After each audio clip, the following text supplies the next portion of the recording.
সংবাদের শুরুতেই দেখে নেব আজকের শিরোনাম। শুভেন্দু শান্তনুর টার্গেট পূরণ করছে কমিশন। 1.25 কোটি নাম বাদ দেওয়া চক্রান্ত, দাবি অভিষেকের। আরও 50 লক্ষের নাম বাদ যাবে, পরিবর্তন যাত্রা থেকে হুঁশিয়ারি নীতিন নবীনের। বদলে যাচ্ছে হুমায়ুন কবিরের দলের নাম, প্রতীক পাওয়ার আগে কি ঘটল? কেন বিশ্বকাপ জয়ী ক্রিকেট দলের সদস্য রিচার নাম বিচারাধীন? জবাব নির্বাচন কমিশনের প্রশ্নের মুখে পড়লেন যারা। ক্রিকেট খেলা নিয়ে ধুন্ধুমা, ইটের আঘাতে মাথা ফাটল 2 পুলিশ কর্মীর। বিস্তারিত খবরে যাওয়ার আগে ভিডিওটিতে একটি লাইক দিন এবং পরবর্তী আপডেট পাওয়ার জন্য চ্যানেলটিকে সাবস্ক্রাইব করে রাখুন। এখন বিস্তারিত খবর। এসআইআর প্রক্রিয়ায় ভোটারদের নাম বাতিলের নেপথ্যে কারচুপির অভিযোগ তুললেন অভিষেক বন্দ্যোপাধ্যায়। জাতীয় নির্বাচন কমিশনকে বিজেপির সহকারী সংস্থা বলে নিশানা করলেন তৃণমূলের সর্বভারতীয় সাধারণ সম্পাদক। তার দাবি, বিরোধী দলনেতা শুভেন্দু অধিকারী এবং বিজেপি সাংসদ শান্তনু ঠাকুরের বেঁধে দেওয়া টার্গেট পূরণের জন্যই বাংলায় 1,25,00,000 ভোটারের নাম বাতিলের গভীর ষড়যন্ত্র চলছে। রবিবার সাংবাদিক বৈঠকে জেলা ও বিধানসভা ভিত্তিক একাধিক পরিসংখ্যান তুলে ধরে নির্বাচন কমিশনের বিরুদ্ধে সুপ্রিম কোর্টের নির্দেশিকা অমান্য করা এবং বেছে বেছে বিজেপি বিরোধী ভোটারদের টার্গেট করা হচ্ছে বলে দাবি করলেন অভিষেক। এদিন বিজেপি নেতাদের পুরনো বক্তব্যের ভিডিও তুলে ধরে অভিষেক দাবি করেন, এসআইআর প্রক্রিয়া শুরুর আগে রাজ্যের বিরোধী দল নেতা শুভেন্দু অধিকারী 1,25,00,000 এবং শান্তনু ঠাকুর 1,20,00,000 ভোটারের নাম বাতিলের কথা বলেছিলেন। এই সংখ্যার হিসাব মেলাতেই কমিশন কাজ করছে। তৃণমূলের দেওয়া পরিসংখ্যান অনুযায়ী প্রথমে খসড়া তালিকায় 58 লক্ষ নাম বাদ দেওয়া হয়েছিল। এরপর ফর্ম 7 এর মাধ্যমে আরও প্রায় 5.5 লক্ষ নাম বাদ দেওয়ার প্রক্রিয়া শুরু হয়েছে। এর সঙ্গে বর্তমানে আন্ডার অ্যাডজুডিকেশন বা বিচারাধীন অবস্থায় থাকা 60,06,675 জনের নাম যোগ করলে সংখ্যাটা প্রায় 1,24,00,000 গিয়ে দাঁড়াচ্ছে। অভিষেকের অভিযোগ, বিজেপি নেতারা যে টার্গেট বেঁধে দিয়েছিলেন জাতীয় নির্বাচন কমিশন, সেটাই কার্যকর করতে গরিব মানুষের ভোটাধিকার কেড়ে নেওয়ার ষড়যন্ত্র করছে। রাসমেলার মাঠে পরিবর্তন যাত্রার সূচনায় আক্রমণে ঝাঁজ বাড়ালো বিজেপি। শনিবারই প্রকাশিত হয়েছে চূড়ান্ত ভোটার তালিকা। প্রায় 63.5 লক্ষ ভোটারের নাম এক ধাক্কায় তালিকা থেকে ছেঁটে ফেলা হয়েছে। এর পাশাপাশি আরও প্রায় 60 লক্ষ ভোটারের নাম বর্তমানে বিবেচনাধীন। এই প্রসঙ্গ টেনে রবিবার কোচবিহারের পরিবর্তন সভা থেকে বিজেপির সর্বভারতীয় সভাপতি নীতিন নবীন দাবি করলেন, বাংলার ভোটার তালিকা থেকে আরও 50 লক্ষের নাম বাদ যাবে। বক্তব্যের শুরুতেই মা কালী নাম উচ্চারণ করে তিনি বলেন, এই অনুপ্রবেশকারী সরকারকে বাংলা থেকে তাড়াতে হবে। সভামঞ্চে দাঁড়িয়ে তার অভিযোগ, দেশের নিরাপত্তার প্রয়োজনে জমি চাওয়া হলে রাজ্য সরকার তা দিতে পারবে না, অথচ তুষ্টিকরণের রাজনীতিতে জমি বিলি করতে দ্বিধা করে না। বিজেপির সর্বভারতীয় সভাপতির কথায় এই মানসিকতার বদল দরকার। নাম না করে কটাক্ষ করেন রাজ্যের মুখ্যমন্ত্রী মমতা বন্দ্যোপাধ্যায়কেও। তিনি বলেন, মাটি মানুষের স্লোগান তুলে ক্ষমতায় এসেছেন, কিন্তু মহিলাদের নিরাপত্তা দিতে পারেনি। উল্টে বলছেন, রাতে একা বেরোবেন না। এর জবাবে মহিলাদের আরও বেশি করে সংঘবদ্ধভাবে প্রতিবাদ সংগঠিত করার আহ্বানও জানান তিনি।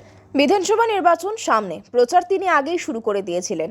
এখন প্রতীক পাওয়ার অপেক্ষায় ছিলেন জনতা উন্নয়ন পার্টি বা জেইউপির প্রতিষ্ঠাতা হুমায়ুন কবির।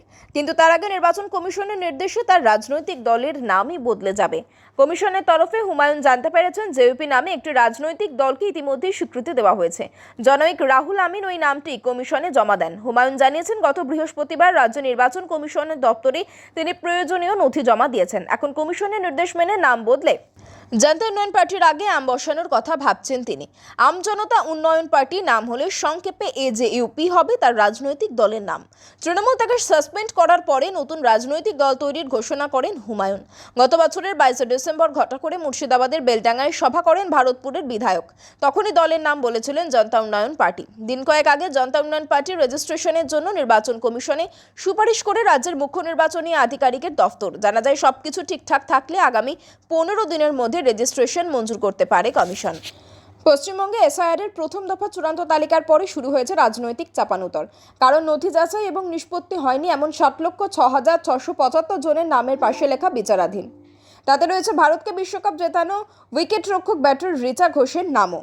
জানিয়ে রবিবার নির্বাচন কমিশনকে তোপ দেখেছেন তৃণমূলের সর্বভারতীয় সাধারণ সম্পাদক অভিষেক বন্দ্যোপাধ্যায়। তার কটাক্ষ, তাহলে ভারতের বিশ্বকাপটাই বিচারাধীন। অভিষেকের সাংবাদিক বৈঠকের অনতি বিলম্বে সমাজ মাধ্যমে রিচাকে নিয়ে একটি পোস্ট করেছে কমিশন। তাতে ইআরও কিংবা এইআরওকে পরোক্ষে দায়ী করেছে। তাদের কাছে ব্যাখ্যা চাওয়া হয়েছে বলেও জানিয়েছে কমিশন। ক্রিকেটার রিচা শিলিগুড়ির সুভাষপল্লীর বাসিন্দা। তার নাম কেন এসআইআর-এর চূড়ান্ত তালিকায় বিচারাধীন তার ব্যাখ্যায় কমিশন জানিয়েছে, খসড়া তালিকায় তাকে আনম্যাপড হিসেবে চিহ্নিত করা হয়েছিল।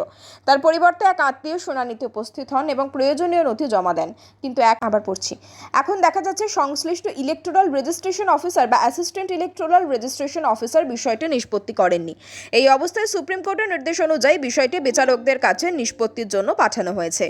ক্রিকেট খেলা নিয়ে ধুন্ধুমার বেঁধে গেল দুর্গাপুরে। ইটের আঘাতে মাথা ফাটল দুই পুলিশ কর্মীর, তাদের মধ্যে একজন মহিলা কনস্টেবলও রয়েছেন। রবিবার পশ্চিম বর্ধমানের দুর্গাপুর পুরসভার 20 নম্বর ওয়ার্ডের চয়ন মাঠের এই ঘটনায় চাঞ্চল্য ছড়িয়েছে। ইতিমধ্যে স্থানীয় একটি ক্লাবের 3 জন সদস্যকে আটক করেছে পুলিশ। ঘটনার তদন্ত চলছে। পুলিশ সূত্রে জানা গেছে, স্থানীয় একটি ক্লাবের উদ্যোগে 3 দিনের ক্রিকেট লিগ চলছে চয়ন মাঠে। এদিন আশেপাশের গ্রাম থেকে প্রচুর মানুষ খেলা দেখতে আসেন। রাস্তায় ভিড় জমে যায়। সেই সময় স্কুটিতে ছেলেকে টিউশন পড়াতে নিয়ে যাচ্ছিলেন এক মহিলা। ভিড়ের জেরে যানজটে আটকে পড়েন তিনি। শেষে কোনো রকমে ছেলেকে পৌঁছে দেন, কিন্তু অভিযোগ ফেরার সময় বিপত্তি বাঁধান তিনি। মাঠে তখন খেলা চলছে, উত্তেজনা চরমে। সেই সময় স্কুটি নিয়ে ঢুকে পড়েন ওই মহিলা। একেবারে সোজা পিচের ওপর গিয়ে দাঁড়ান তিনি। হইচই করে ওঠেন। অবাক হয়েছেন খেলোয়াড়রা। শোরগোল পড়ে যায় গোটা মাঠে। স্থানীয় বাসিন্দারাই তাকে সরানোর চেষ্টা করেন, কিন্তু তিনি অনড়। গন্ডগোল বেঁধে যায়। কিছুক্ষণের মধ্যে ঘটনাস্থলে আসে পুলিশ। তাদের সঙ্গে বচসায় জড়িয়ে পড়ে। অভিযোগ, তখনই পুলিশকে লক্ষ্য করে ইট ছোড়েন কয়েকজন। ইটের আঘাতে এক মহিলা কনস্টেবল সহ পুলিশ কর্মীর মাথা ফেটে যায় বলে অভিযোগ। রক্তাক্ত অবস্থায় তাদের স্থানীয় একটি হাসপাতালে ভর্তি করা হয়েছে। এরপরেই পরিস্থিতি নিয়ন্ত্রণ করতে ঘটনাস্থলে আসে বিশাল পুলিশ বাহিনী। ক্লাবের সেক্রেটারি সহ মোট 3 জন সদস্যকে আটক করা হয়েছে। একই সঙ্গে আটক করা হয়েছে ওই মহিলা এবং তার স্বামীকেও।